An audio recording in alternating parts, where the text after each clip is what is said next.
Hello dear student, आपका unique English classes में एक बार फिर से स्वागत है। तो जैसा कि हम सप्लीमेंट्री के आखिरी चैप्टर्स यानी कि second chapter the judgement seat of Vikramaditya यानी विक्रमादित्य का न्याय सिंहासन को हिंदी एक्सप्लेन कर रहे हैं। तो अभी हमने लास्ट 2 वीडियो अपलोड किए, यानी कि लास्ट 2 वीडियो में हमने the judgement seat of Vikramaditya की आधी कहानी को रिकवर किया, जाना कि किस तरीके से न्याय सिंहासन विक्रमादित्य का न्याय सिंहासन किस तरीके से पृथ्वी में जो दबा हुआ था वो ऊपर आया और राजा उसे उठा करके अपने राजमहल ले जाता है। और जब राजमहल ले जाता है तो वो अपनी जनता को घोषणा करता है कि लगातार जनता 3 दिन तक भगवान से प्रार्थना करे और व्रत रखे, ताकि महाराज चौथे दिन उस विक्रमादित्य के न्याय सिंहासन पर बैठ सकें। तो जनता 3 दिनों का व्रत रखती है, यानी कि उपवास रखती है और 3 दिन तक भगवान की पूजा करती है, ताकि उनके महाराज विक्रमादित्य के सिंहासन पर बैठ सकें और जनता को अच्छा न्याय दे सकें। तो हमने लास्ट वीडियो में यहाँ तक कहानी को रिकवर किया था, यानी एक्सप्लेन करके हिंदी में हमने समझा था कि कहानी यहाँ तक पूर्ण हो चुकी थी।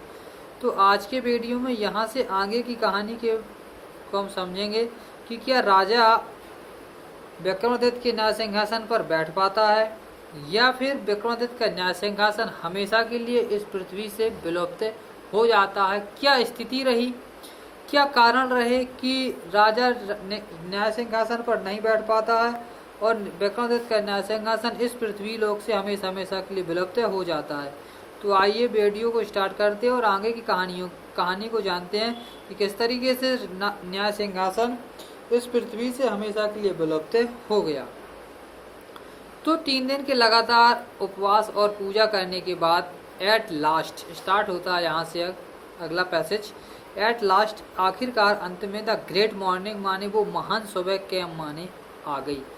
आखिरकार लगातार 3 दिनों के व्रत और पूजा पाठ के बाद लेखक कहते हैं कि वो महान सुबह आ ही गई। एंड क्राउड असेंबल, एंड माने और क्राउड भीड़ असेंबल उमड़ पड़ी, टू सी देखने के लिए द किंग माने राजा को, टेक माने लेते हुए, हिज सीट माने अपना सिंहासन, और राजा को उस सिंहासन पर बैठा देखने के लिए वहां पर क्या होगी, भीड़ एकत्रित हो गई। The king through the long hall, the king माने राजा था, थ्रो होकर के गुजरा, द लॉन्ग हॉल माने लंबे हॉल से, यानी कि बड़ा सा बरामदा, हॉल मतलब बड़ा सा बरामदे, एक बड़े से बरामदे से राजा होकर के गुजरा। केम द जज, केम माने आए, द जज माने न्यायाधीश भी आए, एंड प्रेस्टीज माने पुजारी। तो राजा के साथ दूसरे अन्य न्यायाधीश और पुजारी भी आए, ऑफ द किंगडम माने उसी के राज्य के, है ना। तो उसी के राज्य के जो दूसरे राजा और पुजारी थी वो भी राजा के साथ आए, फॉलो पीछे पीछे, बाय द किंग माने राजा के पीछे पीछे पुजारी और दूसरे छोटे मोटे न्यायाधीश भी आए। Then as they reach the seat of judgement, then तब एज जैसे ही दे रीच वो पहुंचे, द सीट माने सिंहासन पर, ऑफ जजमेंट माने न्याय, जैसे ही वो न्याय के सिंहासन के पास पहुंचे, दे पार्टेड इनटू 2 रॉस, तो वो 2 कतारों में विभक्त हो गए, मतलब बीच से दोनों भागों में अलग अलग बढ़ गए। मतलब एक लाइन दाएं तरफ लगा ली और दूसरी लाइन बाएं तरफ, इस तरीके से लगा ली, जैसे कि आपने मूवीज वगैरह में और रामायण महाभारत वगैरह में देखा होगा कि जब राजा आता है तो जो उसके प्रहरी वगैरह होते हैं दाएं बाएं खड़े हो जाते हैं, बीच से राजा होते हुए गुजरते हुए अपने सिंहासन तक पहुंचता है। तो ऐसे ही 2 लाइनों में उनके कुछ जो पुजारी थे और जो छोटे छोटे न्यायाधीश वगैरह थे, छोटी छोटी पंचायतों के, राज्यों के, तो जो न्यायाधीश थे जिन्हें सरपंच वगैरह कहते हैं, तो ये छोटे छोटे न्यायाधीश जो सरपंच वगैरह थे जो पीछे पीछे राजा के चल रहे थे, वो 2 लाइनों में विभक्त हो जाते हैं और दे पार्टेड 2 रॉड्स, तो वो 2 लाइनों में विभाजित हो जाते हैं। द किंग राजा ना walked up in the middle, बीच से टहलता हुआ, बोब्ड हिज हेड, बोब्ड माने झुकाता है, हिज हेड माने अपना सर, इन रेफरेंस माने सम्मान में, and bent stride to the marble slab माने तो बेंट माने जाता है, स्ट्राइड माने सीधे, टू द मार्बल स्लैब माने संगमरमर की पट्टी की तरफ। तो राजा या महाराज सम्मान में उस संगमरमर की पट्टी को अपना सर झुकाते हैं और सीधा उसकी तरफ बढ़ जाते हैं। Then the king was about to sit, then माने तब ही, द किंग माने राजा, वाज अबाउट टू का मतलब होता है वाला वाली, वाले तो अबाउट टू सिट बैठने ही वाला होता है, ऑन द थ्रोन माने काहे पर, सिंहासन पर। तो राजा उस सिंहासन पर बैठने वाला होता है। तो वन ऑफ द एंजल्स, उनमें वन माने एक, ऑफ द एंजल्स माने देवदूतों में से एक देवदूत, बिगेन टू स्पीक बोलना प्रारंभ करता है या कहता है। तो उन देवदूतों में से लिख कर बता दें कि उन 25 देवदूत थे ना, जो आपको पता है, पहले ही आपको बता चुका हूँ कि जो वो विक्रमादित्य का न्याय सिंहासन था वो लगभग कितने 25 देवदूतों के पंखों पर सदा हुआ था। तो जैसे ही राजा उस सिंहासन पर बैठने ही वाला होता है तो उनमें से पहला देवदूत होता है। तो एक देवदूत स्पीक कहता है स्टॉप, रुक जाओ, है ना। तो वो क्या करता, कहता स्टॉप, रुक जाओ। इट है डू यू थिंक, क्या तुम सोचते हो, दैट कि यू आर वर्थ, तुम योग्य हो, टू सिट बैठने के, ऑन द जजमेंट सीट माने न्याय सिंहासन पर, और विक्रमादित्य माने विक्रमादित्य के। उसने कहा महाराज रुक जाइए, है ना। एक देवदूत ने 25 देवदूतों में से एक देवदूत ने कहा कि रुक जाओ, क्या तुम्हें लगता है, क्या तुम ऐसा सोचते हो कि तुम महाराज विक्रमादित्य के न्याय सिंहासन पर बैठने योग्य हो। Have you never desired to rule over kingdom that were not your own? Have you never desired, क्या तुमने कभी इच्छा व्यक्त नहीं की, to rule शासन करने की, over kingdom माने उन राज्यों पर, that जो कि were not your own जो तुम्हारे खुद के नहीं थे। उसने कहा राजा से, देवदूत ने, कि पहले मेरे सवाल का जवाब दो, क्या तुमने कभी अपने जीवन में उन राज्यों पर राज्य करने की इच्छा प्रकट नहीं की जो तुम्हारे कभी थे ही नहीं, अर्थात तुम्हारे मन में कभी दूसरे राज्यों को हड़पने का लालच नहीं आया। For a while the king could not think on answer, है ना। तो कुछ समय तक राजा कुछ नहीं सोच सका, और नॉट थिंक एन आंसर, और ना उसने कोई जवाब दिया। ही न्यू, वह जानता था कि हिज लाइफ, की उसका जीवन, वाज अनजस्ट, अन्याय प्रिय रहा, क्योंकि वह जानता था कि जो भी उसका जीवन रहा है वो कैसा रहा है, अन्याय प्रिय रहा है। आफ्टर ए लॉन्ग साइलेंस माने एक बड़ी चुप्पी के बाद ही, आस्क्ड नो, उसने कहा नहीं, he said I am not worth, उसने कहा कि मैं इसके योग्य नहीं हूँ। तो लंबी साइलेंस करने के बाद उसने जवाब दिया देवदूत से कि हाँ, मैं इस सिंहासन पर बैठने के योग्य नहीं हूँ, क्योंकि मैंने अपने जीवन काल में हमेशा दूसरे राज्यों पर राज करने की इच्छा प्रकट की है जो मेरे कभी थे ही नहीं। Go then and fast pray for 3 days said angels, तब देवदूत ने कहा तब जाओ, एंड फास्ट व्रत रखो, एंड प्रे पूजा पाठ करो, फॉर 3 days माने कितने दिनों तक, 3 दिनों तक। तब उस देवदूत ने कहा, सैड एंजल्स, देवदूत ने कहा कि तब तुम जाओ और 3 दिनों तक पूजा पाठ करो और व्रत रखो।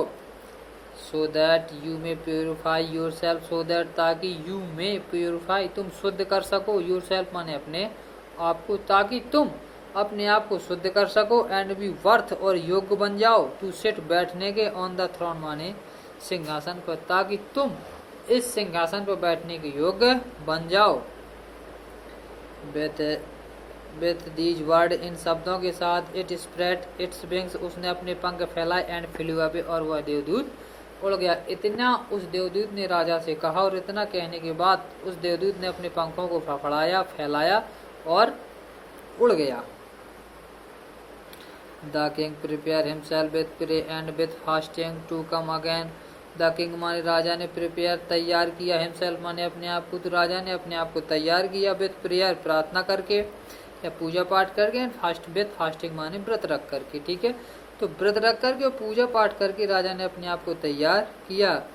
केम अगेन, और दोबारा आया, एंड सिट बैठने के लिए, और दोबारा सिंहासन पर बैठने के लिए आया, ऑन द जजमेंट सीट माने न्याय सिंहासन पर, और विक्रमादित्य माने विक्रमादित्य के, और वो दोबारा से विक्रमादित्य 3 दिन का लगातार व्रत और पूजा पाठ करने के बाद वो फिर विक्रमादित्य के न्याय सिंहासन पर बैठने के लिए आया। But this time again the same thing happened, लेकिन इस बार भी वही घटना घटित हुई। एंड उधर एंजल्स माने दूसरे देवदूत ने, आस्क माने पूछ लिया, हिम माने उससे कि if he had never desire, क्या उसने कभी इच्छा नहीं रखी है, to possess the riches to others माने दूसरों को धन हड़पने की, या दूसरों के धन को अपना बनाने की, क्या उसने कभी इच्छा प्रकट नहीं की है। The king said that he had done so राजा ने अनुमति दे दी कि हाँ उसने ऐसा किया है। उसने हमेशा दूसरों को धन को अपना बनाने का प्रयास किया है। इसलिए therefore he was not worth to set the judgement, इसलिए वो इस सीट पर या जजमेंट सीट मानी इस न्याय सिंहासन पर बैठने के योग्य नहीं है। इसलिए दूसरे देवदूत ने कहा कि इसलिए तुम इस सिंहासन पर बैठने के योग्य नहीं हो। In this way whenever the king try to occupy the throne in this way, इस तरीके से लिख कर बता दे कि इस तरीके से इन दिस वे, इस तरीके से व्हेनेवर द किंग ट्राई, जब भी राजा ने प्रयास किया, टू ऑक्यूपाई माने धारण करने का या बैठने का, था थ्रोन माने सिंहासन पर, इस प्रकार से जब भी राजा ने सिंहासन पर बैठने का प्रयास किया, he was questions by an angels, तो उसे प्रश्न पूछा गया बाय एन एंजल्स माने एक देवदूत के द्वारा। आखिरकार जब भी राजा ने उस सिंहासन पर बैठने का प्रयास किया तो उससे किसी न किसी देवदूत ने कोई न कोई प्रश्न किया। दिस वेंट ऑन टिल, ये लगातार चलता रहा, दिस वेंट ऑन, ये लगातार चलता रहा, ओनली वन एंजल्स, जब केवल मात्र एक देवदूत बचा, लेफ्ट माने जो बचा हुआ था, सपोर्टिंग माने साधे हुए था, द मार्बल स्लैब माने संगमरमर की पट्टी को। ये जब तक चलता रहा जब तक कि केवल एक देवदूत उस संगमरमर की पट्टी को साधने के लिए केवल एक ही देवदूत बचा, जब तक यह तारतम चलता रहा। तो 24 देवदूतों ने लगभग 24 देवदूतों ने राजा से एक के बाद एक प्रश्न किए और उसे हर बार सिंहासन पर बैठने के अयोग्य कहा। The king went near the throne, जब आखिरी देवदूत बचा तो the king went near the throne, तो राजा सिंहासन के पास गया, विद द ग्रेट कॉन्फिडेंस माने बड़े विश्वास के साथ। जब आखिरी देवदूत बचा तो राजा बड़े विश्वास के साथ सिंहासन पर या सिंहासन के पास गया। For he felt sure to be being vowed to take his place that day, उसे ये विश्वास था कि वो आज निश्चित तौर पर इस स्थान को ग्रहण कर लेगा, अर्थात इस सिंहासन पर निश्चित तौर पर आज बैठ जाएगा, क्योंकि उसे भरोसा था कि उसने अपने आप को इतना प्यूरिफाई कर लिया है। But as he came near the seat, लेकिन जैसे ही वो सिंहासन के पास आया, द लास्ट एंजल स्पॉक, आखिरी देवदूत ने कहा, are you then perfectly pure, क्या तुम पूर्ण तरीके से शुद्ध हो। ओ किंग, हे राजा, उसने कहा हे राजा या अरे राजा, क्या तुम पूर्ण तरीका से पूरी तरीके से शुद्ध हो गए हैं। Is your heart as pure, और उसने सवाल किया इज योर हार्ट, क्या तुम्हारा हृदय एज प्योर उतना पवित्र है, एज दैट लिटिल चाइल्ड, जितना कि उस छोटे बच्चे का। उसने कहा कि हे राजन, क्या तुम्हारा हृदय उतना पवित्र है, उतना निश्चल है, जितना कि एक उस छोटे बच्चे का। इफ सो, यदि ऐसा है तो you are indeed worth to his seat, तो तुम इस सिंहासन पर बैठने के योग्य हो। तो उसने कहा अगर तुम्हारा हृदय उतना पवित्र है जितना कि छोटे बच्चे का, तो तुम इस सिंहासन पर बैठने के भी योग्य हो। नो नहीं, सैड द किंग, राजा ने कहा, वेरी स्लोली माने बहुत धीमे स्वर में। राजा ने बहुत धीमे स्वर में कहा कि नहीं, मेरा हृदय उतना निश्चल नहीं है जितना कि उस छोटे बच्चे का। No I am not worth, मैं उतना योग्य नहीं हूँ। एंड एट दीज वर्ड्स, और इन शब्दों के साथ द एंजल्स माने देवदूत flew up into the sky, आकाश में उड़ गया। Bearing the slab upon his head, bearing माने धारण करके, द स्लैब माने संगमरमर की पट्टी को, अपॉन हिज हेड माने अपने सर पर। तो और इस तरीके से वह आखिरी देवदूत संगमरमर की पट्टी को अपने सर पर धारण करके आकाश में उड़ गया। दिस वाज, ये था कि हाउ द जजमेंट सीट माने किस प्रकार से न्याय सिंहासन, और विक्रमादित्य माने विक्रमादित्य का, डिसअपियर्ड माने विलुप्त हो गया, गायब हो गया, फ्रॉम द अर्थ माने पृथ्वी से, फॉरएवर माने हमेशा हमेशा के लिए। तो निवेदिता ने आखिरी लाइन में बताया कि ये कहानी थी कि किस तरीके से विक्रमादित्य जी का न्याय सिंहासन हमेशा हमेशा के लिए इस पृथ्वी लोक से विलुप्त हो गया। तो स्टूडेंट्स, ये कहानी पूरी क्लियर हुई, आपको ये कहानी समझ में भी आ गई होगी कि किस तरीके से विक्रमादित्य का न्याय सिंहासन पृथ्वी से हमेशा हमेशा के लिए विलुप्त हो गया। तो इसी पाठ के साथ, इसी हिंदी एक्सप्लेनेशन के साथ आपका सप्लीमेंट्री का syllabus high school board exam के लिए कंप्लीट हुआ। और अगले वीडियो में हम इससे रिलेटेड ट्रू फॉल्स और शॉर्ट आंसरों को एक्सप्लेन करेंगे, क्लियर करेंगे। तो एक बार आप इस जो मैंने लास्ट वीडियो दो मतलब 3 पार्टों में डिवाइड किया मैंने इस पार्ट को। तो इन तीनों वीडियो एक साथ देख लें और इस कहानी को पूरी तरीके से क्लियर कर लें, इसके बाद ही आप ट्रू फॉल्स क्लियरली कर पाएंगे। तो आज के वीडियो में इतना ही, आपका पार्ट कंप्लीट हो गया है। तो कल नए टॉपिक के साथ या तो हम सप्लीमेंट्री के इसी पार्ट से रिलेटेड ट्रू फॉल्स को क्लियर करेंगे या फिर इसके शॉर्ट आंसरों को क्लियर करेंगे। तो आप इस वीडियो के माध्यम से इस कहानी को अच्छी तरीके से रिकवर कर लें और एक बार इसे अपने मन में अच्छी तरीके से बैठा लें। तो चलिए आज की वीडियो में इतना ही, मिलते हैं अगले वीडियो में ट्रू फॉल्स या मल्टीप्लाई क्वेश्चंस या फिर शॉर्ट आंसरों के साथ। तब तक के लिए स्टूडेंट्स नमस्कार।